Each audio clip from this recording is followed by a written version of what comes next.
প্রথমে আমরা 2 table spoon মতো সরষের তেল অ্যাড করব। গরম হওয়ার পর আমরা গোটা গরম মশলা, তেজপাতা, শুকনো লঙ্কা ফোড়ন দেব, সাথে অল্প পরিমাণ হিং দেব। তারপর আমরা 5 ফোড়ন দিয়ে দেব।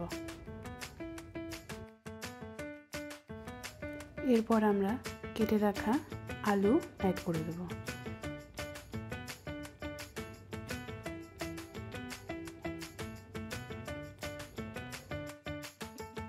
তোমাদের কার কার কুমড়ো তরকারি খেতে ভালো লাগে জানিও। যাই হোক, এরপর আমরা আলুগুলোকে ভাজতে রেখে দেব। কিছুটা গোল্ডেন ব্রাউন কালার আসবে ততক্ষণ একটু ভাজবো। ততক্ষণ আমরা একটি বাটিতে কিছু পরিমাণ লঙ্কার গুঁড়ো, অল্প পরিমাণ জিরে গুঁড়ো, অল্প ধনে গুঁড়ো এবং হলুদ দিয়ে মশলাগুলোকে জল দিয়ে গুলে রেখে দেব। আমার জানি না কেন পার্সোনালি মনে হয় এইভাবে গুঁড়ো মশলা দিলে সবজির টেস্ট আরও বেড়ে যায়। যাই হোক, মশলাগুলো গোলা হয়ে গেছে, রেখে দিচ্ছি আমি সাইডে। এদিকে আলুও ভাজা হয়ে গেছে মোটামুটি। এখন আমাদের কুমড়ো অ্যাড করার পালা। আমি কুমড়োগুলো অ্যাড করে দিলাম।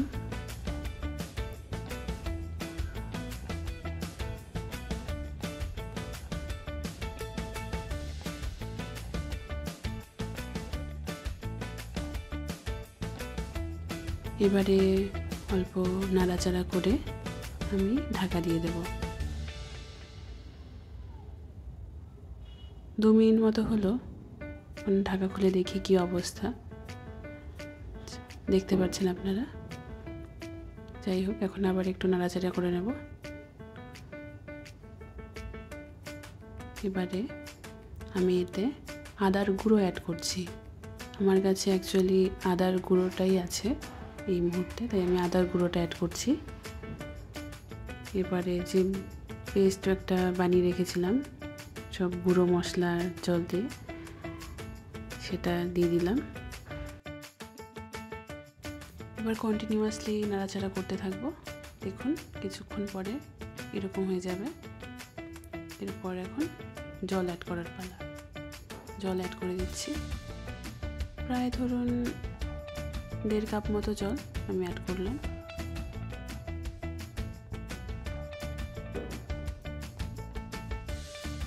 জল অ্যাড করার পরে একটু নাড়াচাড়া করে আমি ঢেকে দেব।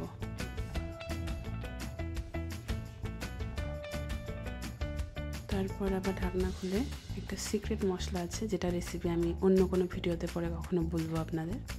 এরপর জল শুকিয়ে এলে অল্প কিছু পরিমাণ মতো গুড় আমি অ্যাড করে দিলাম। অনেকে চিনিও অ্যাড করতে পারেন। যাই হোক, আমার রান্নাও মোটামুটি কমপ্লিট। আপনাদের আমার প্রথম রান্নার ভিডিও কীরকম লাগলো অবশ্যই কমেন্ট বক্সে জানাবেন। ধন্যবাদ। সবাই ভালো থাকবেন, সুস্থ থাকবেন।